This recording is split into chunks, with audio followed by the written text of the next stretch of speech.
Hello students, कैसे हैं आप सब। जैसा कि आपको पता है कि हम पहले भारतेंदु हरिश्चंद्र के जीवन परिचय के बारे में पढ़ चुके हैं। आज मैं आपको उनके पाठ का सार समझाऊंगी। तो पाठ ये है कि एक अद्भुत अपूर्व स्वप्न। मैं आपको लेखक के सपने के बारे में बताऊंगी कि लेखक ने रात को नींद में क्या सपना देखा। रात को पलंग पर लेटते ही लेखक को नींद आ जाती है और नींद में उसको एक विचित्र सपना दिखाई देता है और वो सपने में सोचने लगता है कि इस संसार के अंदर सब कुछ नाशवान है। तो ऐसा कोई उपाय करना चाहिए जिससे कि लोग उसको मृत्यु के बाद में भी याद रखें। तो उसके स्वप्न में यह विचार आता है कि उसे एक मंदिर बनाना चाहिए।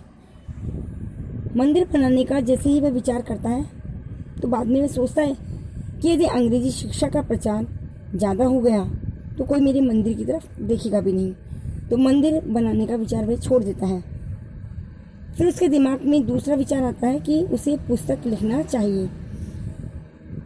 पुस्तक लिखने का विचार आते ही मैं सोचने लगता है यदि मैंने पुस्तक लिखी तो उस पुस्तक को बड़े बड़े विद्वान पढ़ेंगे और वो विद्वान पढ़ेंगे तो मेरी पुस्तक की कटु आलोचना भी करेंगे, तो मुझे यश के स्थान पे अपयश प्राप्त होगा। तो वह ऐसा विचार भी छोड़ देता है। अंत में लेखक सोचता है कि क्यों न मैं एक पाठशाला बना लूँ। तो उसके मस्तिष्क में पाठशाला बनाने का विचार आता है। अब लेखक के पास में इतना धन नहीं होता कि वो एक अपूर्व पाठशाला बना सके, तो वह उस पाठशाला को बनाने के लिए मित्रों की सहायता लेता है और ईश्वर की कृपा से उसका सब काम ठीक हो जाता है। अब जब पाठशाला का निर्माण हो जाता है तो वह सोचता है कि इसमें धन भी लग चुका, अब विद्यार्थियों को पढ़ाने के लिए मुझे बड़े बड़े विद्वानों की आवश्यकता होगी। तो वह हिमालय की कंदराओं में खोज करके बड़े बड़े पंडितों को बुलाता है।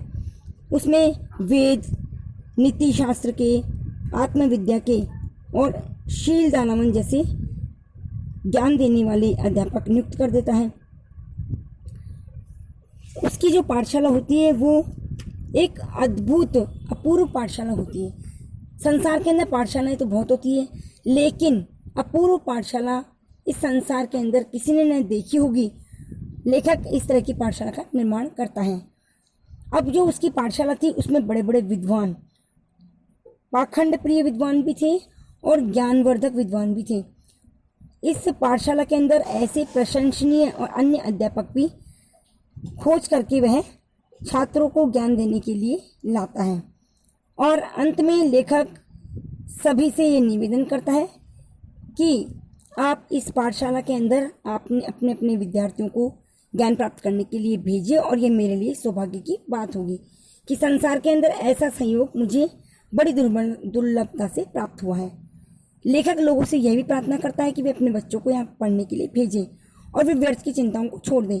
और लेखक ये कहता है कि वे 5-10 साल तक किसी भी अध्यापक को वेतन देगा ही नहीं और विद्यार्थियों को ज्ञान में वर्धक कर देगा और विद्यालय की जितनी भी चीज़ें होंगी उनका उपयोग सभी विद्यार्थी और शिक्षक करेंगे।